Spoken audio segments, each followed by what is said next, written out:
இந்திய ஒன்றிய அரசு புதிய தேசிய கல்விக் கொள்கையை நடைமுறைப்படுத்துவதில் தீவிரம் காட்டி வருகிறது. இந்த தேசிய கல்விக் கொள்கை இந்தியா முழுவதும் மும்மொழிக் கொள்கையை நடைமுறைப்படுத்துவதில் அக்கறை காட்டுகிறது.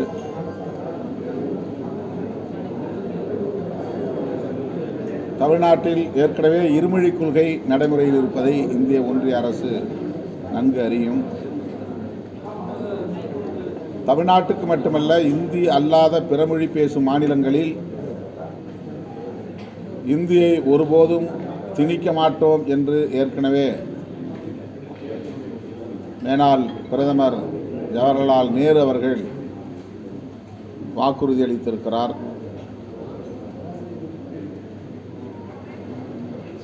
ஆங்கிலமும் தாய்மொழியும்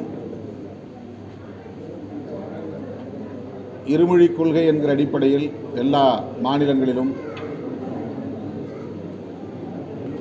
குறிப்பாக இந்தி அல்லாத பிறமொழி பேசும் மாநிலங்களில் இது நடைமுறையில் இருக்கிறது.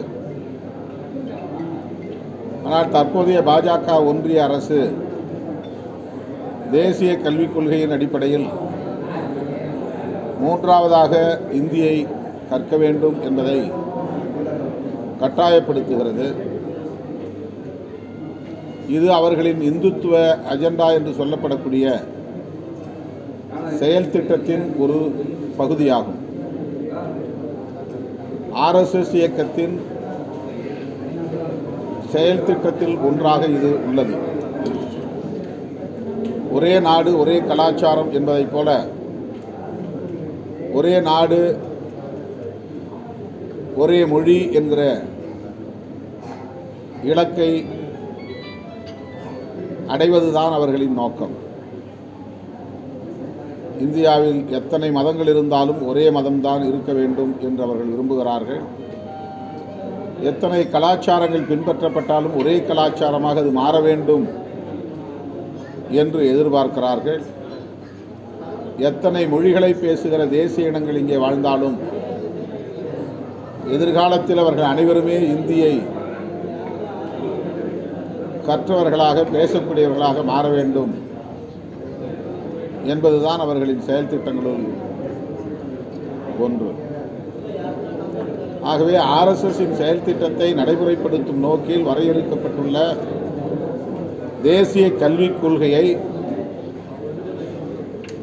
தமிழ்நாடு ஏற்காது என்பதை நாம் தொடர்ந்து வலியுறுத்தி வருகிறோம். கொள்கை அடிப்படையிலே முரண்பாடு உள்ளது. தனிநபராக இருக்கிற யாரும் இந்தியை கற்கக்கூடாது என்று நாம் சொல்லவில்லை. கேந்திரிய வித்யாலயா, CBSE போன்ற கல்வி திட்டங்கள் நடைமுறையில் உள்ள இந்திய ஒன்றிய அரசின் கல்வி நிறுவனங்களில் பிள்ளைகள், தமிழ்நாட்டு பிள்ளைகள் படிக்கிறார்கள். தனியார் பயிற்சி நிறுவனங்களிலும் படிக்கிறார்கள். இந்தி பிரச்சார சபா தமிழ்நாட்டில், குறிப்பாக சென்னையில் இயங்கிக் கொண்டிருக்கிறது. ஆகவே இந்தி மொழியை எதிர்த்து, இந்தியை படிக்க விரும்புகிறவர்களை எதிர்த்து நாம் இந்த நிலைப்பாட்டை மேற்கொள்ளவில்லை. இந்திய ஒன்றிய அரசு வரையறுத்துள்ள தேசிய கல்விக் கொள்கை ஒரு நெடுந்தூர பார்வை அடிப்படையில், தொலைநோக்கு பார்வை அடிப்படையில் இந்திய தேசத்தை ஒரே மொழி பேசக்கூடிய தேசமாக மாற்ற வேண்டும் என்று அவர்கள் திட்டமிட்டு செயல்படுவதைத்தான் எதிர்க்கிறோம். எனவேதான் மும்மொழிக் கொள்கை வேண்டாம் என்று வலியுறுத்துகிறோம். PM ஸ்ரீ பள்ளி கல்வி திட்டத்தை ஏற்கவில்லை என்றால் கல்விக்காக ஒதுக்குகிற நிதியை நாங்கள் தரமாட்டோம் என்று சொல்லுவது ஒரு பிளாக்மெயில் மிரட்டல் நடவடிக்கை என்பதை அம்பலப்படுத்துகிறோம். நாட்டு மக்கள் இதை புரிந்து கொள்ள வேண்டும். ஏற்கனவே நடைமுறையில் உள்ள கல்வி திட்டத்திற்காக இந்திய ஒன்றிய அரசு வழங்கி வந்த நிதியை இப்போது நிறுத்தி வைத்திருப்பது, பிஎம்ஸ்ரீ பள்ளி நிறுவனங்களை தொடங்கினால் மட்டுமே அதை தருவோம் என்று சொல்லுவது ஏற்புடையதல்ல, ஜனநாயகம் அல்ல, அரசமைப்பு சட்டத்திற்கு எதிரானதும் ஆகும். ஆகவே விடுதலை சிறுத்தைகள் கட்சி மிக வன்மையாக இதை கண்டிக்கிறது. தமிழ்நாடு அரசுக்கு வழங்க வேண்டிய அந்த கல்வி நிதியை உடனடியாக இந்திய ஒன்றிய அரசு அளிக்க வேண்டும் என்று விடுதலை சிறுத்தைகள் கட்சியின் சார்பில் வலியுறுத்துகிறோம். சார், மூன்றாவது மொழியாக எந்த மொழியுமே வேண்டான்றீங்களா? 2 மொழி போதும். அவங்க மூன்றாவது மொழியை இதை தான் எடுக்கணும்னு அவங்க சொல்லி கட்டாயப்படுத்துகிறாங்க. மூன்றாவது மொழியாக நீங்கள் எந்த மொழி? அவங்களுடைய அர்த்தமே மூன்றாவது மொழிங்கிறது இந்தி தான். அதாவது அவங்க பூசி மெழுகி பேசுகிறார்கள். 3 மொழி கொள்கை திட்டத்தை கொண்டு வந்தால், அதை ஏற்க வைத்து விட்டால், அதை நடைமுறைக்கு கொண்டு வந்து விட்டால் இந்தியை இலகுவாக திணித்துவிட முடியும் என்பது அவர்களின் எதிர்பார்ப்பு.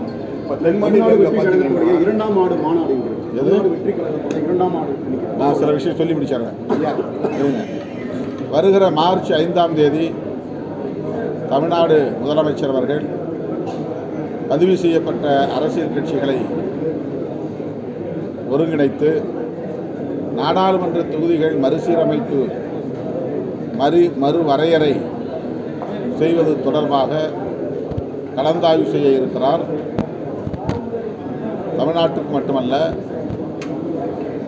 ஒட்டுமொத்த தென்னிந்திய மாநிலங்களுக்கே இதனால் பாதிப்பு நேரும் என்கிற நிலையில் இந்த கூட்டம் மிகவும் இன்றியமையாததாகும். முதலமைச்சர் அவர்களின் இந்த முன்னெடுப்பை விடுதலை சிறுத்தைகள் கட்சி வரவேற்கிறது. கேரளா, ஆந்திரா, தெலுங்கானா போன்ற கர்நாடகா உள்ளிட்ட தென்னிந்திய மாநில முதலமைச்சர்களோடும் நம்முடைய முதலமைச்சர் அவர்கள் இது குறித்து கலந்தாய்வு செய்ய வேண்டும். 50 ஆண்டுகளுக்கு பிறகு நாடாளுமன்ற தொகுதி மறுவரையறை நடைபெற உள்ளது. இந்த சூழலில் மக்கள் தொகை அடிப்படையில் இந்த மறுவரையறை நடக்குமேயானால் தமிழ்நாடு உள்ளிட்ட தென்னிந்திய மாநிலங்களுக்கு 80 நாடாளுமன்ற தொகுதிகளை இழக்கும் நிலை ஏற்படும் என்கிற சூழல் உள்ளது. ஏற்கனவே தமிழ்நாட்டில் 39 நாடாளுமன்ற தொகுதிகள் உள்ளன. மக்கள் தொகை அடிப்படையிலே மறுவரை செய்யப்படுமேயானால் 39 என்பது 31ஆக குறையும் என்று வல்லுநர்கள் குறிப்பிடுகிறார்கள். இது மிகவும் ஆபத்தானது. இந்திரா காந்தி அம்மையார் 20 அம்ச திட்டத்தை நடைமுறைப்படுத்திய காலத்தில் குடும்ப கட்டுப்பாட்டு திட்டம் தீவிரப்படுத்தப்பட்டது.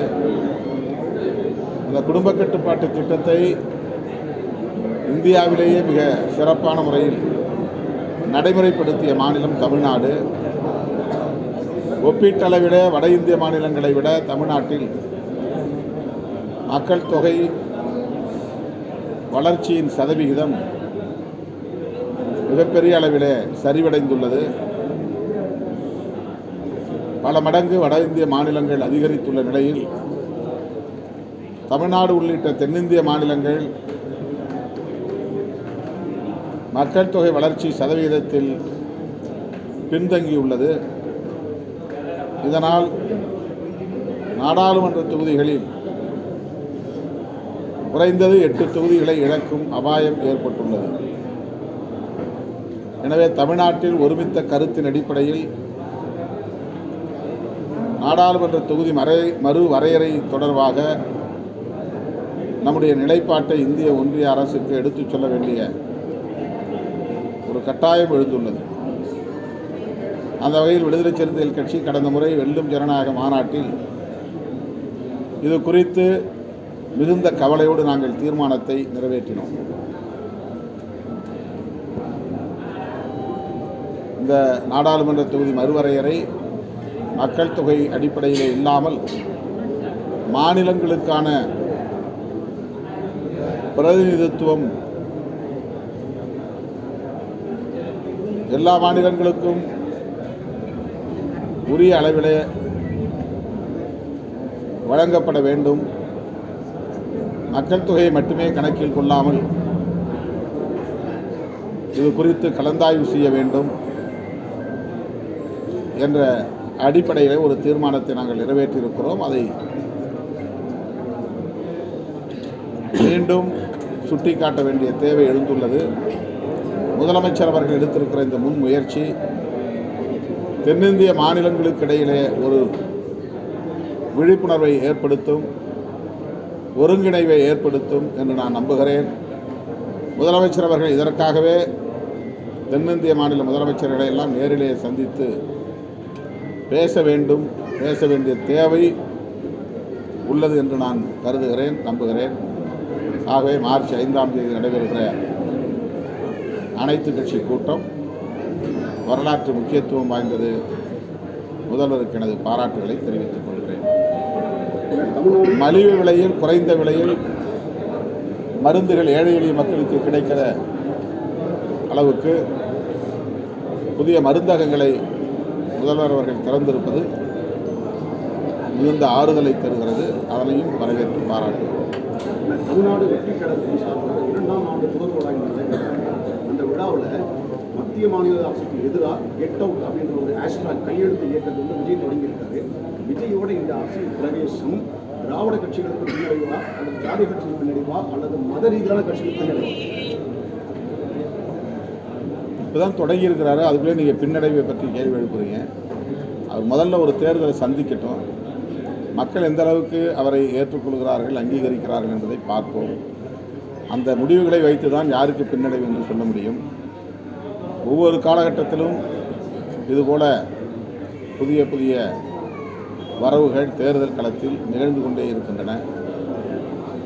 ஆனாலும் கூட அவர்களால் பெரிய அளவிலே இதுவரையில் சாதிக்க முடியவில்லை. தற்போதுள்ள சூழலில் கலைஞரும் ஜெயலலிதாவும் இல்லை என்கிற ஒரு கணக்கை மட்டுமே வைத்து திமுக, அதிமுக ஆகிய இரு கட்சிகளையும் பலவீனப்படுத்திவிட முடியும் என்று கணக்கு போடுகிறார்கள். தமிழ்நாட்டில் திமுக, அதிமுகவை தாண்டி முற்போக்கு ஜனநாயக சக்திகள், சமூக நீதி அரசியலை பேசுகிற கட்சிகள், புரட்சியாளர் அம்பேத்கர், தந்தை பெரியார், மாமேதை மார்க்ஸ் போன்ற மாமனிதர்களின் கொள்கைகளை பரப்புகிற கட்சிகள், கருத்தியல் சார்ந்து மக்களை அமைப்பாக்கி அணிதிரட்டக்கூடிய கட்சிகள், விடுதலை சிறுத்தைகள் உள்ளிட்ட பல கட்சிகள் இருக்கிறோம். எனவே வெறும் சினிமா புகழ் போன்றவற்றை மட்டுமே மூலாதாரமாக வைத்து எல்லாவற்றையும் ஓரங்கட்டிவிட முடியும் என்று சொல்ல முடியாது. தமிழ்நாட்டு மக்கள் மிகவும் விவரமானவர்கள், அதிலும் புதிய இளைய தலைமுறையை சார்ந்தவர்கள், அரசியல் விழிப்புணர்வு உள்ளவர்களாக இருக்கிறார்கள். அவ்வளவு எளிதாக தமிழ்நாட்டு இளம் தலைமுறையினரை ஏய்த்துவிட முடியாது, ஏமாற்றிவிட முடியாது. தேர்தல் தான் உரிய முடிவுகளை நமக்கு சொல்லும், உணர்த்தும். 2ஆம் ஆண்டு துவக்க விழாவில் வந்து பத்திரிகையாளர்கள் தாக்கப்பட்டிருக்காங்க. இதை பற்றி மிகுந்த வருத்தமளிக்கிறது. என்ன எப்படி இருந்தாலும் கூட ஊடகவியலாளர்களின் பாதுகாப்பு ஜனநாயகத்தில் முதன்மையானது. அதுபோல தாக்கப்பட்டிருந்தால், அந்த நிகழ்வு நடந்திருந்தால் அது வன்மையான கண்டனத்திற்குரியது. மிக வன்மையாக கண்டிக்கிறோம். மும்மொழி கொள்கையை அரசு பள்ளி மாணவர்களுக்கு மட்டும் மறுக்கப்படுவது ஏன் என்று அண்ணாமலை அவர்கள் கேள்வி எழுப்பிட்டு அது முதலமைச்சர் பதிலும் சொல்லலையே அப்படின்னு சொல்லி கேள்வி எழுப்பிட்டு கொள்கை பூர்வமான ஒரு விவாதம் இல்லை, அது குதர்க்கவாதம், விதண்டாவாதம். அரசு பள்ளி ஏழை மாணவர்களுக்கு ஏன் ஹிந்தி தான் படிக்கணுங்கிறது ஏதாவது கட்டாயம் இருக்கா? ஹிந்தி என்ன அவ்வளோ பெரிய உலகத்தில் இல்லாத பெரிய மொழியா? என்ன மொழி அது? இந்திய படிச்சுக்கிட்டாக உலகத்தில் எங்கே போனாலும் வேலை கிடைக்குமா? அப்படின்னா இந்தியை தாய்மொழியாக கொண்டவர்கள் தமிழ்நாட்டுக்கு வேலை தேடி வர வேண்டிய அவசியம் என்ன? இந்தியை தாய்மொழியாக கொண்டவர்கள் மூன்றாவது மொழி என்ன மொழியை படிக்கிறார்கள்? அவர்கள் மீது என்ன மூன்றாவது மொழியை அவர்கள் வற்புறுத்துகிறார்கள்? இந்தியை தாய்மொழியாக கொண்டவர்கள் தமிழ் படிக்கிறார்கள் என்று ஆதாரம் காட்ட முடியுமா? எதற்காக மும்மொழியை திணிக்கிறார்கள்? இந்தியாவில் உள்ள எல்லோரும் பேச வேண்டும் என்று அவர்கள் ஏன் விரும்புகிறார்கள்? இந்தி மட்டும்தான் இந்தியாவின் ஒரே மொழியா, தேசிய மொழியா, இந்திய பூர்வீக குடிகளின் தாய்மொழியா? இந்தியை பேசக்கூடியவர்கள் ஒரு சில மாநிலங்களில் இருக்கிறார்கள், மத்தியில், வடக்கே, அவ்வளவுதான்.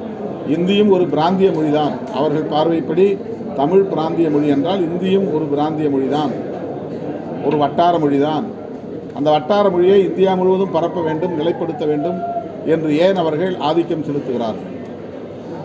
அதைத்தான் நாங்கள் அந்த ஆதிக்கத்தைத்தான் எதிர்க்கிறோம், திணிப்பைத்தான் எதிர்க்கிறோம்.